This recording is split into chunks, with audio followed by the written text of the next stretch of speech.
I don't think it's even time always as much as energy. To Yeah. ask that question, you have to have some emotional energy. You have to actually have the bandwidth to listen and to really hold space for someone. That's a high level of energy. And if you are overworking, it is very difficult. I know that feeling of when the call cancels and you're kind of relieved or because you're kind of drained. I get it. I often think it isn't so much time as it is energy, because it is the highest level of energy to really get into those kinds of conversations.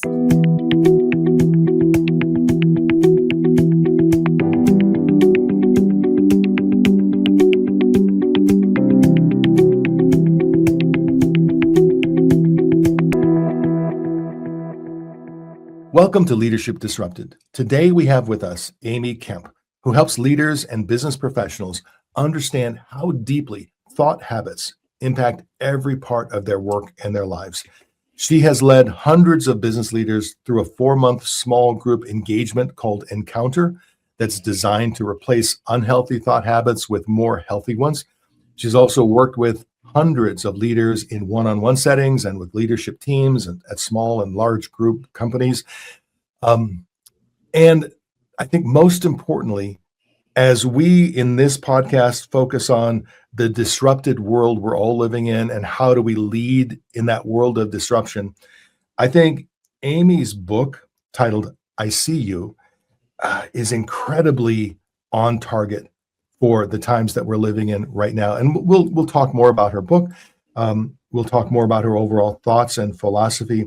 But I feel like those of us who come to this podcast once a week, because we like to hear from others who are feeling the disruption, who are sensing something's going on in our world, something's happening. And the old leadership playbooks, the old weight of leadership authority is not working the way it used to work. Those of us who recognize that for some leaders, there's this instinct to actually push back, though. When you start to feel your authority diminishing, you tend to step forward and say, well, let me push harder, let me push more. And those of us who see that in the real world and recognize that isn't it, that is not going to produce the results that we wanted to produce. I think Amy's point of view is a breath of fresh air and a very practical breath of fresh air to help us. So with all of that, not to build you up so much, Amy, but welcome to Leadership Disrupted. Mm. I'm really excited about this conversation, and I've got so many questions that I want to go through. But I think to start, what we should do is I'll take a breath and you maybe give us a little bit of your story, like a little bit of background, fill in the gaps, so to speak, and then we'll dig right in, if that's okay. I love it. I love it. I love the framework of this conversation. I'm hungry for this conversation just because it's happening in real time, the disruption, and it's changing every day. And so I'm just excited to be here. A little of my background started out as a teacher. I had a short stint as a high school English teacher and thought always that I would go on and get my PhD and then teach at the college level. And I did pursue that and found myself in the midst of that PhD studies in a class on Marxist literary theory, during which I looked around the room and thought, I don't think this is my future. Perhaps I needed a few more people in my world and a few, fewer theories. So kind of made a shift and ended up in a 20-year business career where I was leading a sales team of about 1,000 people spread out across the country, and found out kind of on accident that I was a leader. It's not something particularly for women that we're taught growing up. More now it is, but I don't know that I ever conceptualized myself as a leader, though I led my whole life. And so kind of grew myself as that career grew. And then 9 years ago, when I was legitimately at the top of the mountain in terms of leading the number one sales team, all things seemed to be going great. Just finding myself almost outside of my body, where I was observing myself and I was present, but not fully engaged in the work like I normally had been. I had no passion. I couldn't muster it up anymore. And through a several years transition, ended up accidentally starting a business. And that has been my full-time work now for about 7 years, where I use an assessment tool that measures your subconscious habits of thinking and the curriculum that corresponds with it to guide leaders through a transformational process in which they can really understand how these deeper thought habits are impacting their leadership and their work. You know, what really grabs me about that is I think that there's a kind of an old classic leadership playbook that it's not wrong. It's just that it's slowly been gathering dust and slowly being less and less effective. And that leadership playbook has a lot to do with confidence, executive presence, accountability, structure, make sure that roles are clear, accountabilities are clear. And not that any of that is bad. None of it is bad. But if that's the only part of the playbook, if that's the only playbook, I think it's inadequate to lead in today's world where you have social disruption, social discord. You have people in the same workplace from different generations, different cultural backgrounds, people who look at their leaders. I was talking to someone about a month ago, and he admitted that he and his young colleagues, that they've Google mapped all of the key leaders in their company. So they know where these leaders live. They know what they drive. They know a lot more about these leaders' lifestyles than these leaders would think that they do. And all of it with a sense of, we know they're getting theirs, but we're not getting ours. And what he said to me was, my wife and I can't afford a house. We cannot afford a house. And there's just something fundamentally wrong. I'm working hard. I'm doing my job. I feel like I've done my part, or I'm doing my part, and yet I'm not living the life that me and my wife want to live. And he said, for the longest time, I thought it must be me.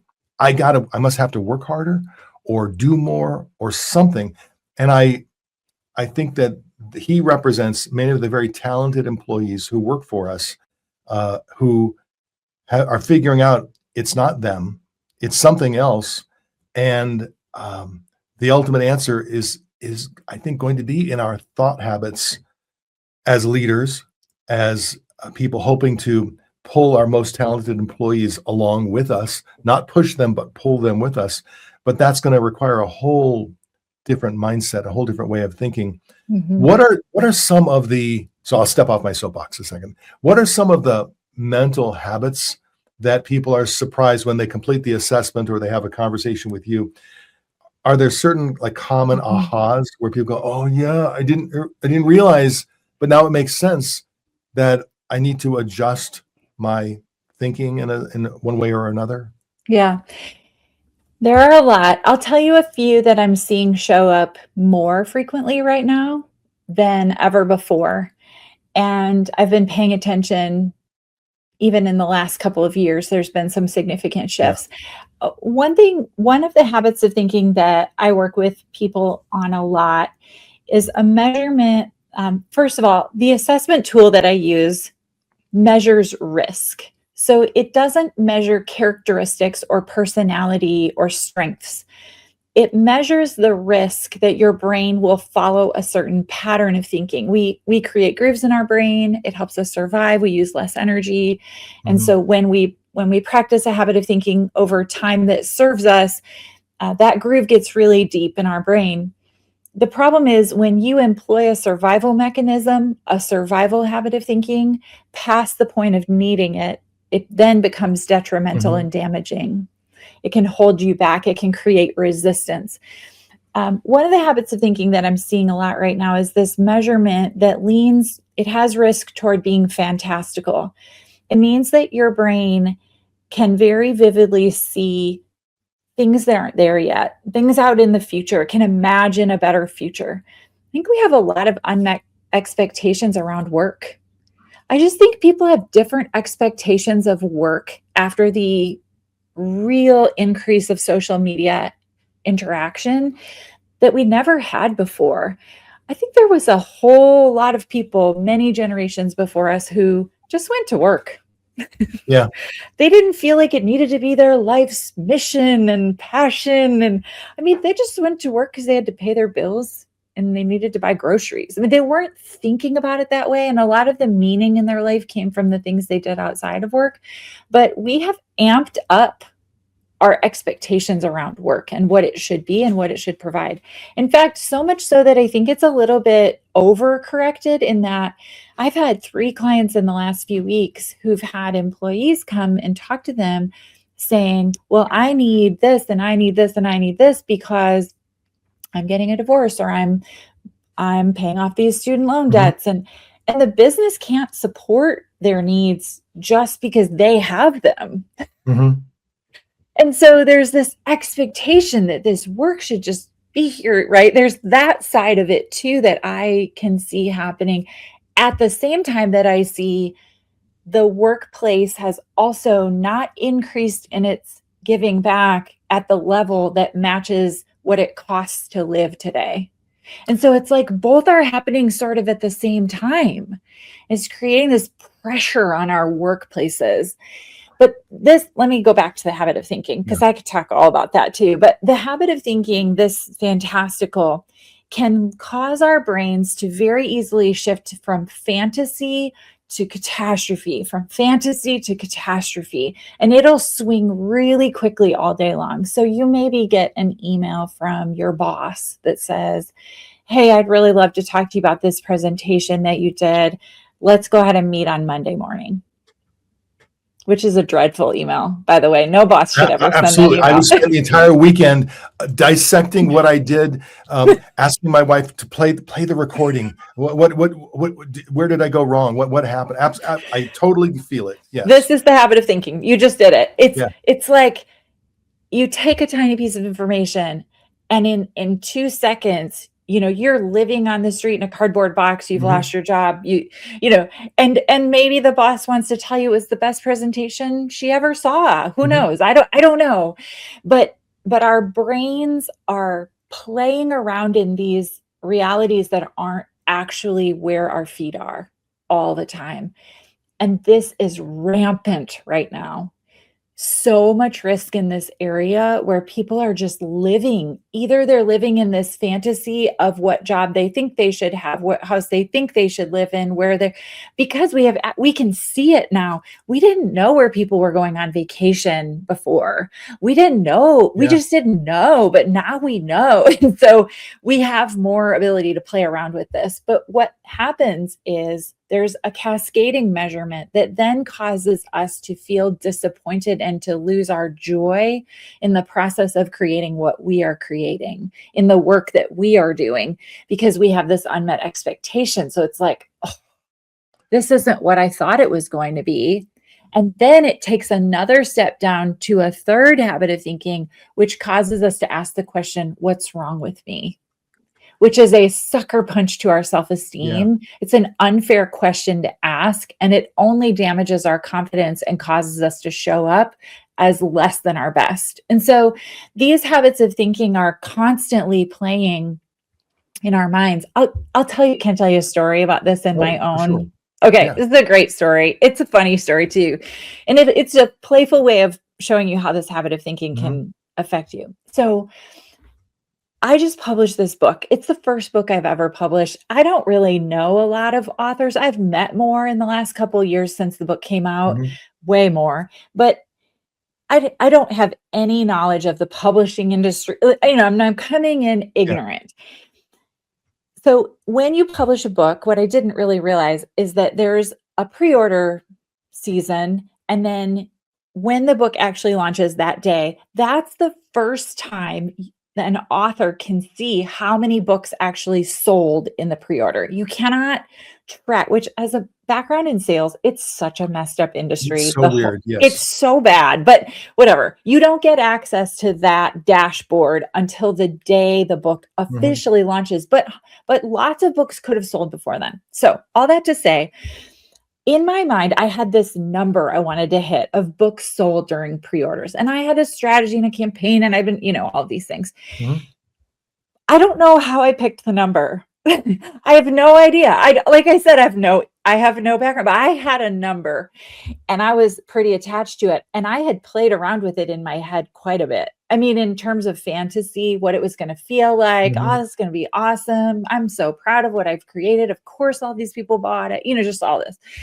So the day comes where I get on this call with my publisher and they are walking with me through this dashboard so that I can learn how to see the sales. And this woman pulls up the dashboard and I see the number of actual book sales. And it's a third of what I had imagined.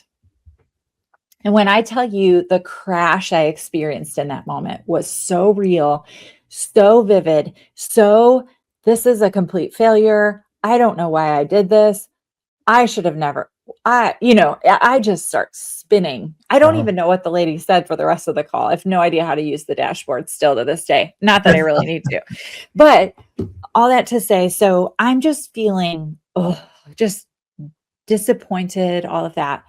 Well, I happened to walk out into, maybe this was like the next day. I was in the kitchen. My son, who's 20, walks in the kitchen and he said, "Hey, didn't you find out, or weren't you going to find out about your book sales? Like how many books you've sold?" And I said, "Yeah, I got to tell you, I'm so disappointed." He's like, "Oh, why?" And I said, "Well, I had this number in my head and it was just like a third of what I thought it would be." And he looked at me and he said, "Well, isn't it like the second day?" And I thought, yep. Yeah. But what I realized in that moment, and honestly, I had the language because of the work I do to say, "Oh, my brain was going fantastical." Then I felt disappointed. Then I was asking what's wrong with me. All that to say, all that mess in my head did was rob me of the present moment. And had I continued in that habit of thinking, all of the steps I would have taken to get to the number I wanted, the millimeter steps that actually do sell books, would have been tainted by a weird energy, a lack of confidence, me not bringing my best, right? Then I'm not showing up at my best for my clients, for anyone. And all of it was in my head. None of it was real. It was something I had completely made up. But it's a great example of how this habit of thinking robs us of so much and can really keep us from creating what we want to create. And the whole world of pre-sales becomes just too big in your mind. Because what I'm taking from this is, let's back up to our careers. I think you are so right that something has shifted where the career has become so big in our minds. It's such a big, and I get it. It's 8, 10, sometimes more hours a day. Oftentimes our work friends are maybe our only friends, or they're our most frequent friends, work relationships, all of those things. But there was a time when your job was exactly that. This is the thing that I do. It puts food on the table, puts a roof over my head. And I like being a whatever, doctor or carpenter, lawyer or accountant or whatever. I mean, I like doing that, but that's not who I am. That's not me. That's just the thing that I do. But we've shifted. And I do blame, to a large degree, whatever the system is that wants to extract the most value out of us. Our employers want us to want this, want us to feel this way. So every employer who's ever said, we're not a company, we're a family.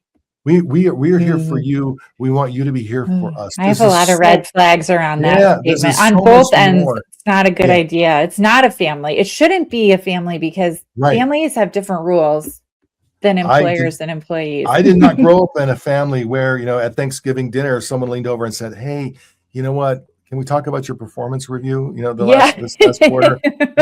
Or someone came to me and said, "You know what? It's just not working out. We It, we we think it'd be better for you to go find your your real family, somewhere else." yes.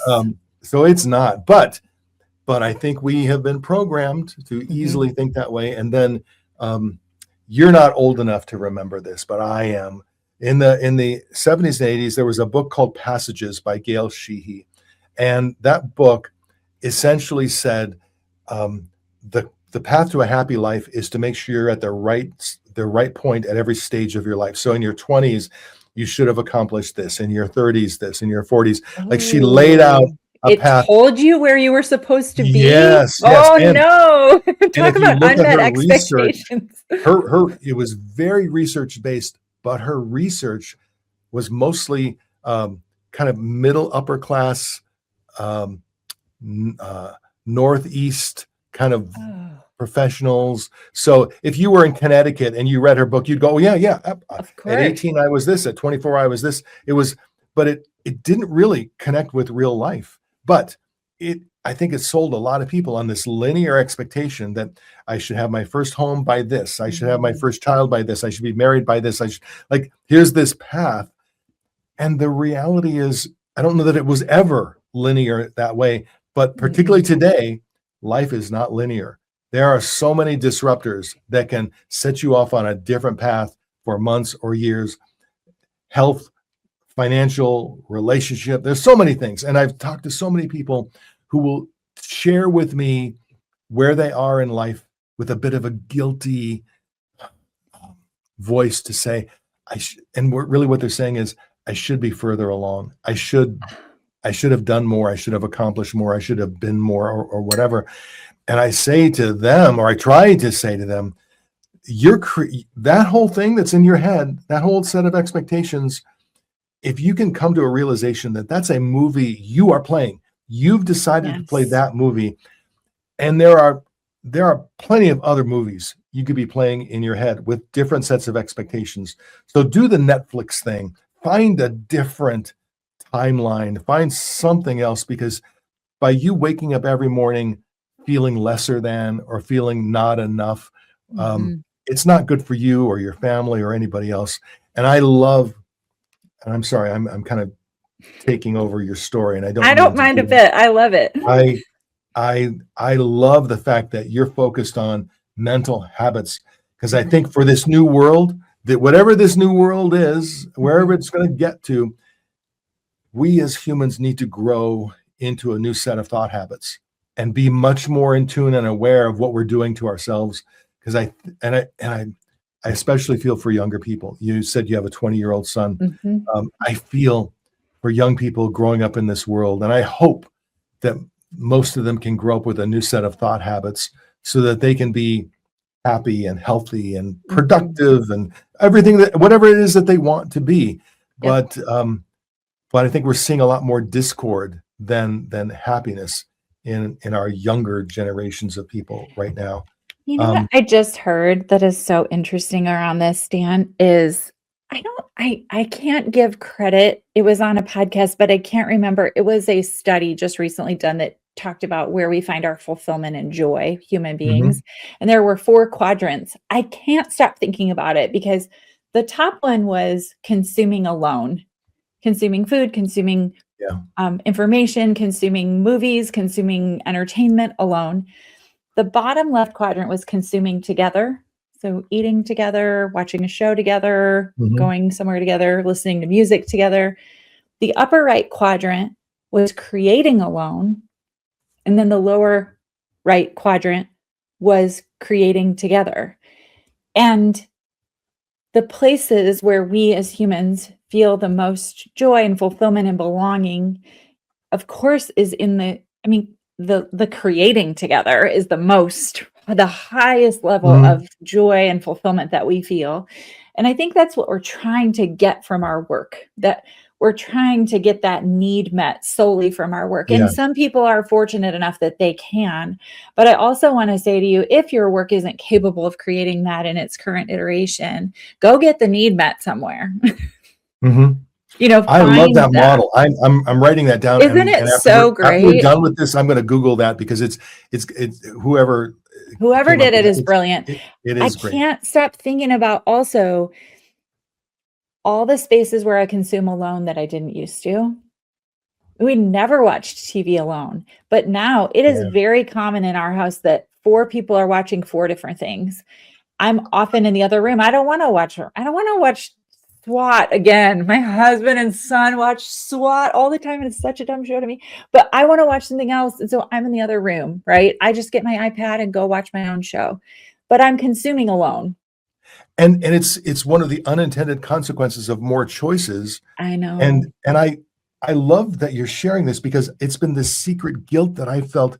I'll work hard throughout the day, but come 8 o'clock, 9 o'clock, I generally have about an hour of consuming time that I know is going to wind me down. And we do exactly the same thing. Mhm. I gravitate downstairs so I can watch Game of Thrones. Oh, I think I love the Game of Thrones. I think I'm going through like every season. I'm on my 3rd time now. Oh my Every gosh. season. And my wife will watch cooking shows, and my son will on his phone watch something completely different. Usually with a tinge of Marxism, just to be totally transparent. I mean, he's got something that's riling him up, and it's like same adults, 3 different planets, all in the same house. Whereas when I grew up, we were forced. We had 1 TV, 3 channels. Mom decided some nights, Dad decided other nights, and it was like a forced shared experience. I know. And I think we have lost the benefit of that. I know. And I know you can't go back. I understand you can't go back, but it is challenging me to think about it also isn't as fulfilling or joyful or fun when I'm by Yeah. myself. And it does leave you kind of vacant or just checked out. It doesn't give you a real sense of connection and togetherness.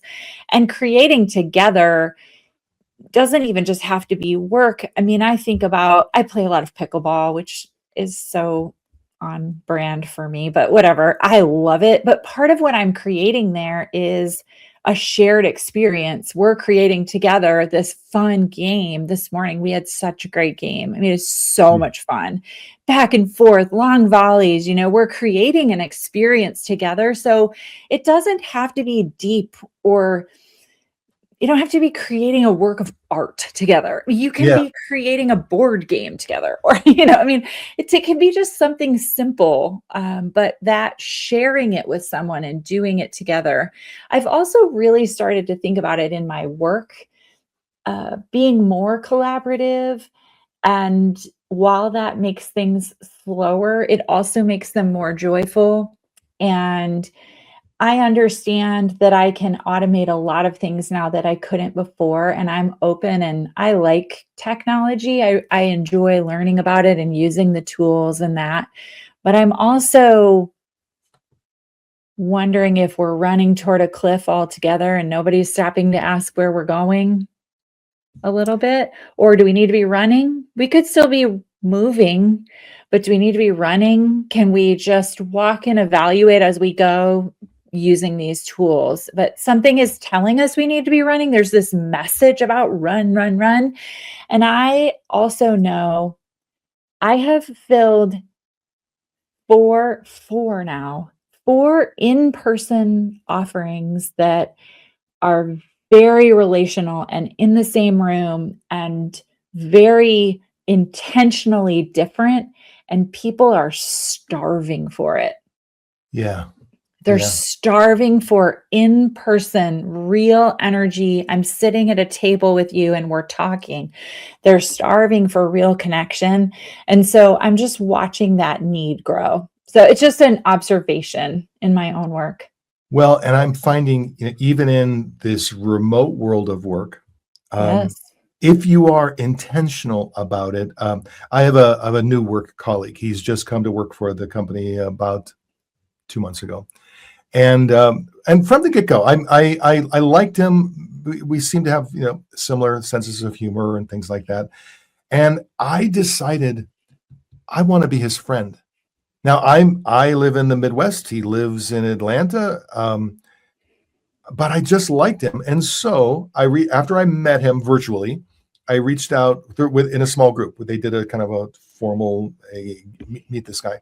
I reached out to him personally, and we then also had an opportunity to meet in the real world. We went to a conference together, but those real world experiences are gonna happen maybe once every other month. And now what I find though is he feels the same way. Being new, he's looking for some groundings, for some friends, so to speak. And just before this podcast recording, he called me because it's Friday, and he said, "I don't have a reason. It just felt like I should talk to you. It felt like if we worked in an office together, I know before I head out for the day, I would have kind of stopped by your office. I would have leaned in, and I would just say, 'Hey, how's your day? What's going on this weekend?' I would have and he said, I feel the instinct to want to do that. So he said, that's what I'm doing. I'm just dropping by." And we had maybe a 5 or 10 minute drop by chat about a couple of different things. And it felt so good and human.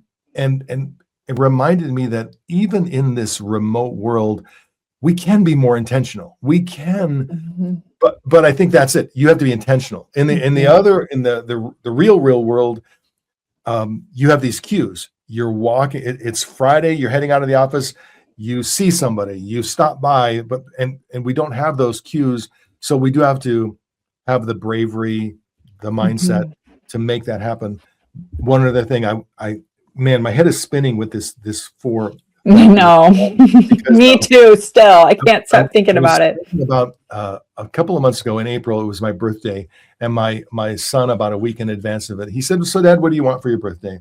And I know he was thinking, give me something easy. In fact, what he loves is if I just send him an Amazon link and he can just buy something. And I said, if you really want to know what I want, can I have a day? I would love a day with you. It's been so long. We used to, when I really controlled his world, we would, on a weekend, we might go to a movie, and then after a movie, we'd go do something else. And without even intending to, we'd spend a day, all day together. And I said, it's been so long since we've done that. And he rolled his eyes and he said, "All right, okay, if that's really what you want." He said, you can decide. And we spent a day mostly consuming. We consumed a film. We consumed some food. But I actually, when I think back, we created that day. I created that day. I curated that day. I wanted us to have this particular experience, and we created that day together. And I'm glad he enjoyed it, but mostly I will remember it for as long as I live, because it's been so long since we had that specific thing. Yep. Do you know what else tells me people are hungry for this? There's been no decline in people buying tickets to events, shared experiences. Concerts are prices for the Olympics. I tried to get tickets for the Olympics. They're astronomical. I couldn't even get, it was so crazy how expensive they were. And that's not even second hand, like on StubHub or second hand. I've watched also people investing a lot more in travel experiences or group travel experiences where they're with people and sharing that. But I think it's that human desire to consume together, at least to experience something where we have a feeling of awe together. I mean, a highlight this summer, our family went to see Bruno Mars, his new tour, and just the 5 of us being there, all dancing, singing every word. I mean, it was a highlight of the summer that we all said, "Oh my gosh, that was worth every penny." It was just, but it fills us with that same feeling of, we did this together, we went there together, we can talk about it later. And we need that. We really I was do. in New Jersey during the week leading up to the World Cup final, Mm. and I didn't go to the World Cup final. I was by then I was back home, but I had thought about staying an extra 2 days, and I checked out whether or not I could get tickets. There was no way, unless you were going to spend tens of thousands of dollars, you were not getting tickets. Yeah. But But when people came together to watch the yes, World Cup, and it felt so good. That it absolutely. felt so good to say, we're watching this and we're enjoying this and we're hungry for that. We're starving for it. It's something to remember as a leader right now, I think, is don't underestimate something that feels like a waste of time where you're bringing people physically together, because there are a lot of energy exchanges in those Yeah. experiences that will bring value to the work people do, and also meaning, and also joy and fulfillment. So, yeah. I was talking to a group of leaders about their weekly check-ins with each of their team members, and we were discussing the reality of that in their world of work today. And for them, the reality is they have more direct reports than they've ever had. Plus, they have more to do than they ever have. So many of them were saying to me, "Look, I have a weekly one-on-one, 30-minute one-on-one with every one of my direct reports, but about half of them get canceled the morning of, because I just look at my calendar and I've got something's got to give." And so what gives is that. And then even when I do have those one-on-ones, it's very tactical. Hey, let's solve problems. Let's get to your projects. What's on track? What's not on track? And what prompted this was I asked them, when was the last time you had a one-on-one and you asked one of these two questions? The first, how are you actually doing? How is it going for you? Not on your projects. How is it going for you? But then also, how am I doing for you? How am I showing up for you? Whatever your version of that question might be. How long has it been since you've asked that question? And most of them, it's either been a long time or it's never. And one gentleman said, where that question really belongs is at least in my quarterly performance reviews. I should be asking that, but he said I don't feel like I have the time to ask that. And so you we know were what talking. it is too, Dan? I don't think it's even time always as much as energy. To ask that question, you have to have some emotional energy. You have to actually have the bandwidth to listen and to really hold space for someone. That's a high level of energy. And if you are overworking, it is very difficult. I know that feeling of when the call cancels and you're kind of relieved, or, because you're kind of drained. I get it. I often think it isn't so much time as it is energy, because it is the highest level of energy to really get into those kinds of conversations. So what do you think is causing that? Because I completely agree with you. And now that you say it that way, I realize, even if you ask the question, people are really good at reading. Oh, they know whether you really care. Yeah. They don't. They're not even going to tell you they anything. may even instinctively say, well, he cares, but he's not ready for this. He's not ready for this. He doesn't need another thing. And so, oh my gosh, this just happened. Okay, this just happened. I was talking to a client this week, and her best leader in her organization, the one that, she's also carrying part of the load or whatever, there was just kind of an off comment about work-life balance that was said. And my client was like, oh, I don't want to hear about, I'm swamped. The last thing I need. Well, anyhow, all that to say, with some nudges from me and just some opening curious questions, unfolded a lot about what had been happening behind the scenes that my client was unaware of, and honestly could have led to a departure of probably her most important person. And the thing is, had she not just that one little comment, and it wasn't really even work-life balance. That wasn't even really it once she dug down. I mean, that was a way of saying what was going on, but really there was another issue and then another issue. And then this person had said this to her, which really caused her to question something. And, there was just all these issues happening. All she needed It took about 30 minutes, but they ended up having this very transparent conversation. There were tears, but she found out what was really happening. It may have been a little bit longer, but my client said she got a text from her that night, and she said, "I can't even tell you how much better I feel." Nothing was solved. Nothing. Yeah. She didn't change a thing about any of the hard stuff. It's all still there. But just being able to say it and then having her really listen probably saved her best employee, her very best, like someone she depends on. I kind of get a little spooked by that sometimes, even because you think, oh, those are the people who you really need to invest in, Mhm. are your best performers. You don't want to lose them.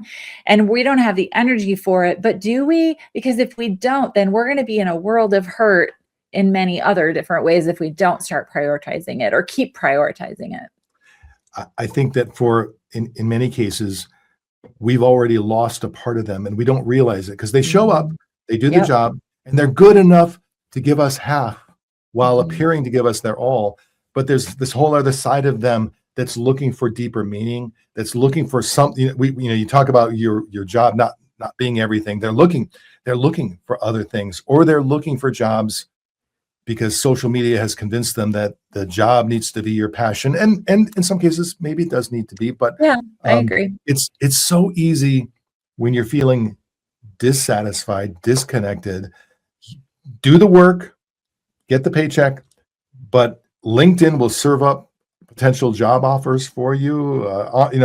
It's easy to Mhm. look at the other side of the fence, Yeah. and I think we have lost many of our employees, the most talented ones, and to get them back, we're going to have to be Mhm. better. We're going to have to be Yeah. different. It's going to start with us, Mhm.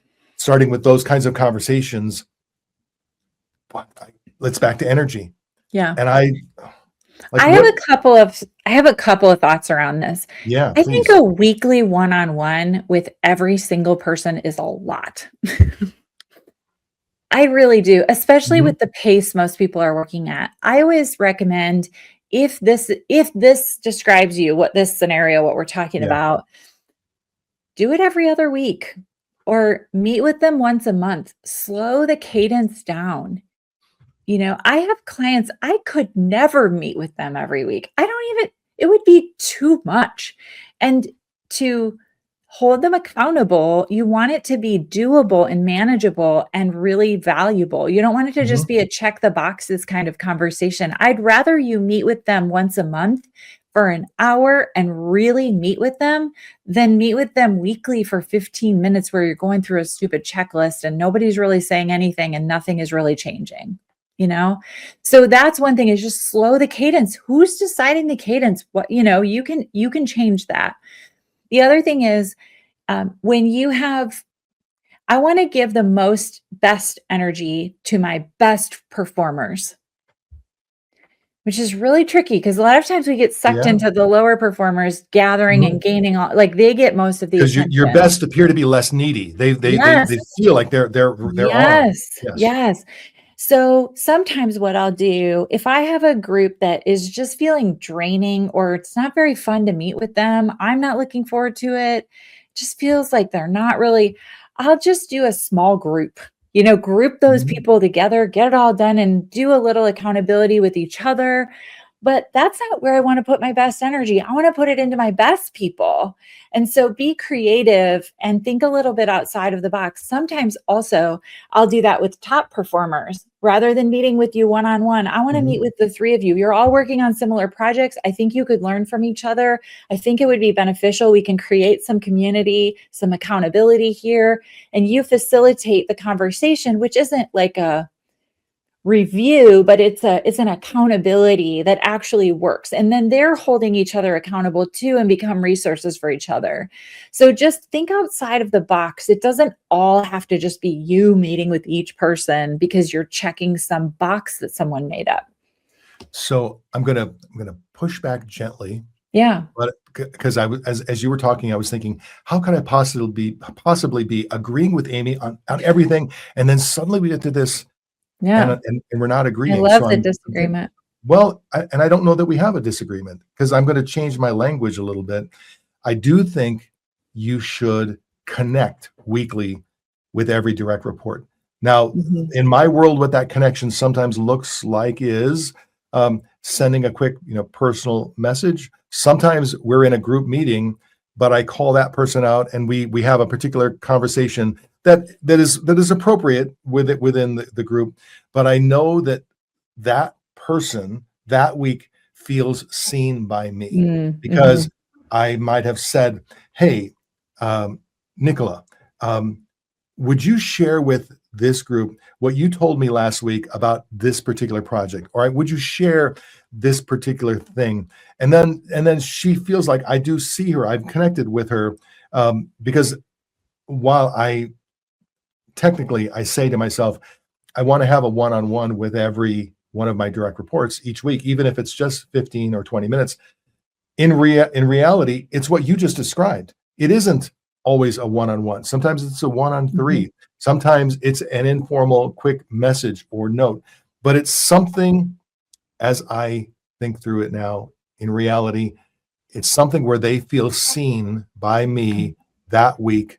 And I don't think that's too much to ask. I think No, not at all. But in the be real firm on the purpose, which is they are seen. They understand that you know what's happening. They feel like you are engaged with them and know what the work yeah, is that they're doing.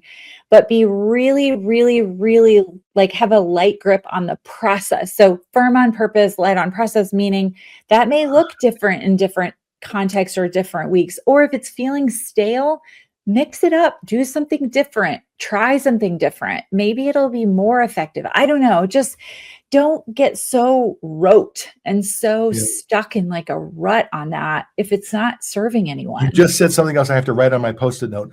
Firm on purpose, light on process. I I love that. know. Very, very light, like yeah, and that's good in any context in business, I Mhm. think, right? Because always the process can change. You can do it a different way. Does it really matter? But the Yeah. purpose, no, that's very clear. We've got to make sure that that stays the same. Yeah. So, Amy, can we go back to energy for a minute? Yeah. Because I'm wondering, Mhm. why are we so tapped for energy when we it should be different. I mean, we have all of these new technologies. We have all, particularly in the country that you and I live in the United Mhm. States, but Yes. throughout the modern world, life should be easier, work should be easier, and I don't think it is. It's Mhm. at least mentally, it's harder than ever before. And I'm the grandson of coal miners, so I Mhm. have some family photos of my grandfather in a coal mine. So I do know what real work is. I know this work isn't real work, and I've been told stories about what it was like for him to come home at the end of the day, and uh, what. So I don't feel sorry for Yeah. myself. Oh, I think that I'm all the amazed at how time. Mhm. exhausted I feel at the end Mhm. of many days, and I know a lot of other people are feeling the same way. Why are Mhm. we so drained? Yeah. Good question. Um, Well, while our physical bodies are not moving as much, our brains are moving way more. Mhm. One of the things that I work with people on a lot is this shifting of attention back and forth between different things. When you are working on something and you get a buzz or a ding or a notification or a call, something that interrupts your focus and you've got Yeah. to shift, that shifting back and forth is exhausting. And we're doing it all the time. And we're not only doing it with our work, but I don't know about you, but I mean, I know when I get off of this call, there will be 10 to 15 texts about personal things too that are hitting me throughout the Mhm. day of my work. And that's happening with everyone. Everybody's lying if they say it's not. Everybody, we're all so accessible, right? One of the other things that I see is we do not have enough scheduled guilt-free playtime in our Yeah. calendars. So I work on this with clients a lot because I'm going to leave the office earlier. Sometimes works if you have some accountability and whatnot, but it typically doesn't really last. We Mhm. we fall back into the same old habits of working late or whatever. But if you have scheduled something after work where you have to be there, And it's something you're looking forward to, something fun, something that feels like when you think about it or you see it on your calendar, you smile and you think, oh, that's going to be a good one. uh, when like studies show that when you have scheduled guilt-free play on your calendar, not only you do a higher quality of work during the day because you have something to look forward to, you also then get to enjoy your guilt-free play because you don't feel guilty about doing it because you did a higher quality of work. Yeah. But while you are playing, your brain gets to reset. It uses different parts. There's while you're away where your brain gets a break. And so I always think you should have a list of things that you do that are like this. And they can be simple if you like to play cards with friends, or you enjoy a walk with a friend, or you enjoy bike riding with someone, or whatever the recreational activity is that gives your brain a break. So not just sitting and scrolling, but something where you actually leave it feeling energized, kind of in those quadrants where you feel better about it after you leave. Then what happens is you get creative ideas to you think differently. You have creative solutions to problems that have been bothering you. Maybe you consider a different way to approach someone. This happened. I got a massage yesterday, and oh man, I just receive ideas sometimes when I'm getting a massage, right? And I had this great idea that came to me. It just popped into my head and I was like, oh, yes. But I know that idea is not showing up if I'm at my desk. It just isn't. And so the guilt-free play then produces a higher quality of work. You know, we actually, the scheduled guilt-free play is probably the best investment in our work that we can make, but it has to be scheduled and it has to be consistent, and it's got to be very intentional. And so it's a thing.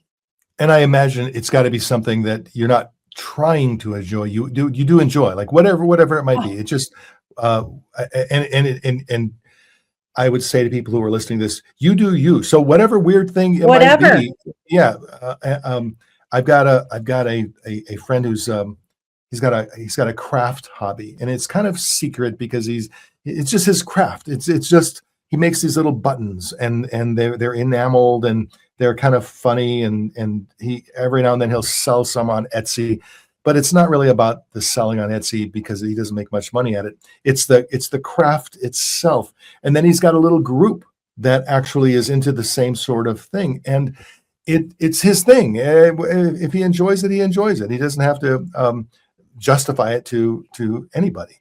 No, I had a client, the main change that she made that resulted in a huge promotion and in her working fewer hours than she's ever worked in her whole life, doing the highest quality of work she's ever done in her whole life, is a weekly pottery class. Love that. It was transformational, and it like reset her mind. It tapped into this different part of her. She shut off her brain. When she's there, she can't think about anything but what's happening on the urn. And, you know, she's doing this creative thing, and it gives her brain a break. And that's what I think we need more of, is breaks for our brain. I actually had this crazy cool thought yesterday that I articulated for the first time, which is, you know how I think people who lived in the 1800s or whenever would laugh that we go to the gym. Yes. You know, like they would think, what? Why would you need to go to a gym? You know, because their lives were so physical, and they were just physical because they had to be to survive. But I think the new iteration of that, the new version, is going to be our brains are going to get lazy. And so play for your brain or long form reading is going to become like going to the gym for our brains, particularly as AI takes over more and more. The people who really are staying the healthiest are going to incorporate mental exercise that is long form thinking, deeper thinking, or art or creative experiences that use our brains. Because if AI is doing what they're saying it's going to do, then what that results in is that we're not using it, and it gets atrophied and lazy. And I think if there is going to be a bifurcation there are going to be people who leverage AI in the way you're describing, and it'll make them better. It'll make their lives better, more satisfying. My fear is that that's going to be a small segment of people, and the majority, it's going to cause our brains to atrophy, because the hard thinking, the hard mental muscle building is going to go away. In which case you can be easily manipulated, right? Yeah. You can be easily manipulated to believe anything. Exactly. So I live in a rural area, and I have a small vineyard on 10 acres. The vineyard is it is small. It's like 42 vines, so it's small, but it's my project. I started it several years ago, and in order to manage the 10 acres that it's on, I have to twice a year I have to take a sprayer and spray a particular vine-friendly weed killer, or weed dampener. Long story short, when we bought this property, they gave us the weed sprayer, but no one really explained how much, how concentrated, how to actually do it, how fast to go. It was just a piece of equipment, and here's the spray. And the first year we were here, I had to mentally figure this out. I actually used on my phone an accelerometer so I could see how fast the tractor would go. I knew how far or how fast the pump would work. I had to take a piece of paper and I wrote down all my calculations to ultimately determine how concentrated do you make this mix that you're going to spray on the field. It took me hours, and I was frustrated, but eventually I figured it out. The next year, I was going to do it again, and I thought, wow, I forgot my ciphering. I couldn't find it, so I went to ChatGPT on my phone, and I just said, here's what's happening. Here's what I need to do, and I need to figure out how much of this concentrate to put into the mix of the tank. ChatGPT asked me some questions. I answered the questions, and then it quickly gave me an answer. And I remember, on the one hand, it was so much more convenient, but I lost that sense of pride, that sense of working my brain out for a couple of hours to figure something out. Like I had to figure out, and there was this sense of something is not as good, but now I still use ChatGPT to figure it out. But I love that initial experience, that I was so proud that I had figured out how to figure it out, thought through all the things that I needed to think through. But I wonder. And that same process, I would argue, as a writer, I've always been a writer. I just read a quote today by E.M. Forrester, and it said, "How can I know what I think until I see what I write?" Oh. And I often write something. I just did this week. I wrote probably 2 pages. I went back and read it again and thought, I don't really agree with any of that. Mm-hmm. And then I revised it, and I got to a better, more refined version of the same idea. And then I did the same thing again, but by the 3rd or 4th iteration, I actually had something that felt like it was of value. Yeah. That process of revision, that process of critical thinking and revisiting an idea and then rethinking the idea and coming up with a new idea is so critical. That's the exercise for our brain. That's what will atrophy if we don't use it. And so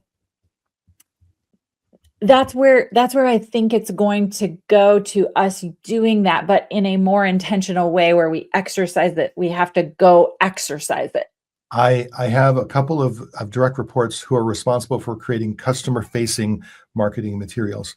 And both of them have been very excited because Claude has been a tool to help them generate more content. And I have said to them frequently, I can feel it. I can't say to you that this was written by Claude, but I can feel it. I can smell it. And Wow. you need to add your own human thought to this in a way where, sure, I'm fine if you use Claude to do some initial generation of content, some initial research. I'm totally fine Yeah. with that. But it's got to reflect you. It has to, and that's hard work. And I'm seeing in these two younger employees, the hard work is not. They're not drawn to that. They're drawn. So one of them said, "Well, I just need to adjust my prompts. I'm gonna refine my prompts." And I've said, "Well, you can do that. You go ahead and do that. And when you get the best possible output from Claude, I have to tell you, it's still going to have the vibe of Claude." It has no soul. It has no soul. Right. You can feel it. It's very different. Yeah, it feels.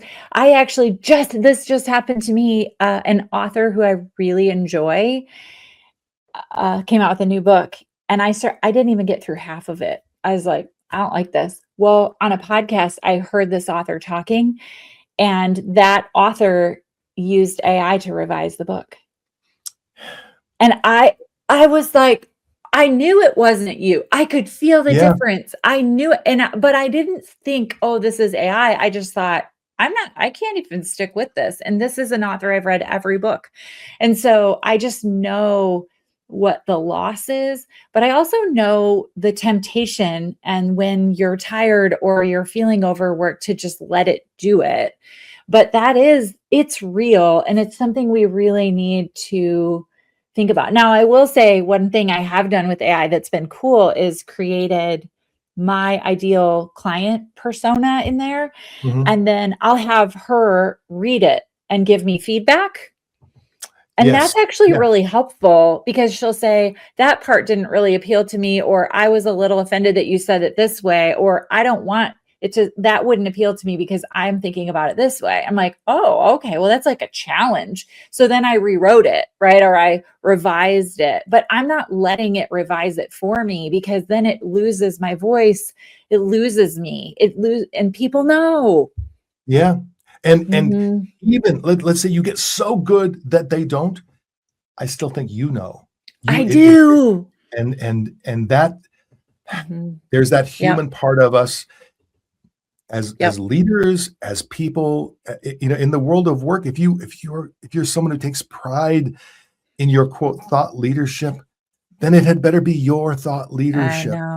Even though it's harder, but it'll keep you young. It'll keep you also sharp. When you talk about it and you've done the work, the 3 revisions, the 4, the 6, the 10 revisions, and you talk about it, you don't prepare. I don't prepare. I know this stuff.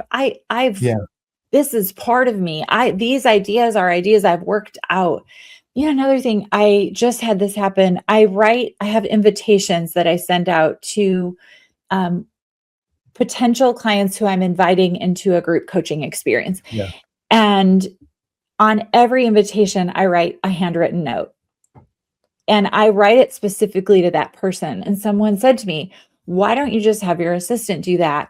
And I could have someone do that. I could pay someone. I said, they can feel the energy coming when they open the envelope. They can feel that I took the time to write this note and to put it in the mailbox and to send it to them. That's something different. That's something that stands out. They know that that's my handwriting. They know that what I'm saying in it is about them. I'm not just inviting strangers. These are people I want to be part of this. Now, that's building a word of mouth relational business in an algorithmic world. I can use the algorithm. I can use the tools and the AI for the back end of my business. But that forward facing, I'm not giving that up. That's what actually moves the needle on every business that I know of, is that personal exchange of energy. Even if it's through text or writing, we know when it's real. How many texts a day do you get from stupid bots or instantly it's not real, right? Or it's, I get lots of LinkedIn messages, and just from the very beginning, I can tell that it's probably a real person, but they're using LinkedIn to write their messages, and it's so annoying. Yeah. It's such a turnoff. Yeah. Amy, I want to be respectful of your time. This is what always happens with great guests. I wish we were in the real world and we could, pass a margarita across the table or something. That's what this feels like. Like this is late on a Friday, and it's time to relax and go back to life. But this is so fantastic, and I will make sure for anyone who's still with us, if you want to get a hold of Amy, we'll have all the links in the show notes. Any final words? I'm grateful. I'm grateful for this space to talk out some of these ideas and some of these challenges that we're facing. I'm grateful for this space to think about it, because we've got to talk about it and observe it and understand what's happening in order to make healthy choices about it. And so I just want to continue having conversations like this with leaders who are also wrestling with the same questions that I am. So I'm just grateful for that opportunity. Acknowledging there's change in the air. It's something, and we're all humans kind of figuring it out together.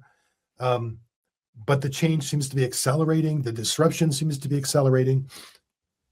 And if you're in your, I would say I'm on the back end of my career. So I could probably afford to ignore it and still do okay for the next 5 or 10 years. But if you're in the front end of your career, you cannot ignore this. It is absolutely going to be a tsunami of change that's hitting us, for good, for bad, for whatever. So I'm thrilled to have had this conversation with you, Amy. This is fantastic. I'm sure this will be the first of many conversations going forward in the future. Thank you so much. Thank you.